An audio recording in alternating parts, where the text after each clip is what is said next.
Mark chapter 3. Again he entered the synagogue, and a man was there with a withered hand. And they watched Jesus to see whether he would heal him on the Sabbath, so that they might accuse him. And he said to the man with the withered hand, "Come here." And he said to them, "Is it lawful on the Sabbath to do good or to do harm, to save life or to kill?"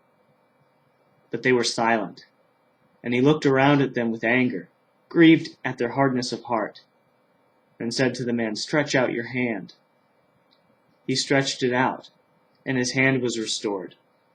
The Pharisees went out and immediately held counsel with the Herodians against him, how to destroy him. Yeshua withdrew with his disciples to the sea, and a great crowd followed, from Galilee and Judea and Jerusalem and Idumea, and from beyond the Jordan, and from around Tyre and Sidon. When the great crowd heard all that he was doing, they came to him.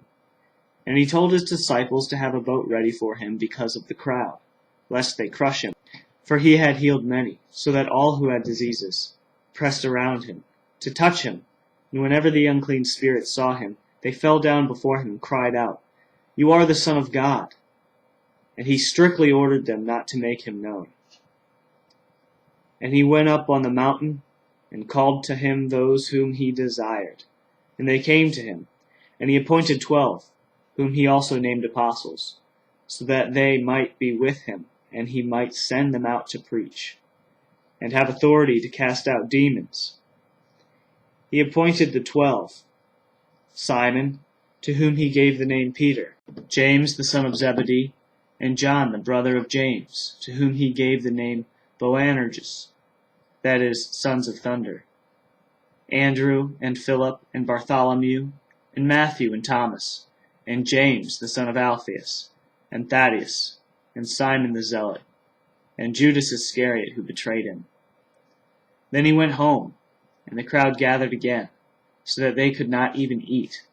And when his family heard it, they went out to seize him, for they were saying, "He is out of his mind." And the scribes who came down from Jerusalem were saying, "He is possessed by Beelzebul, and by the prince of demons he casts out demons." And he called them to him, and said to them in parables, "How can Satan cast out Satan? If a kingdom is divided against itself, that kingdom cannot stand. And if a house is divided against itself, that house will not be able to stand. And if Satan has risen up against himself and is divided, he cannot stand, but is coming to an end. But no one can enter a strong man's house and plunder his goods, unless he first binds the strong man. Then indeed he may plunder his house. Truly I say to you, all sins will be forgiven the children of man, and whatever blasphemies they utter. But whoever blasphemes against the Holy Spirit never has forgiveness, but is guilty of an eternal sin." For they were saying, "He has an unclean spirit." And his mother and his brothers came, and standing outside they sent to him, and called him, and a crowd was sitting around him, and they said to him, "Your mother and your brothers are outside, seeking you." And he answered them, "Who are my mother and my brothers?"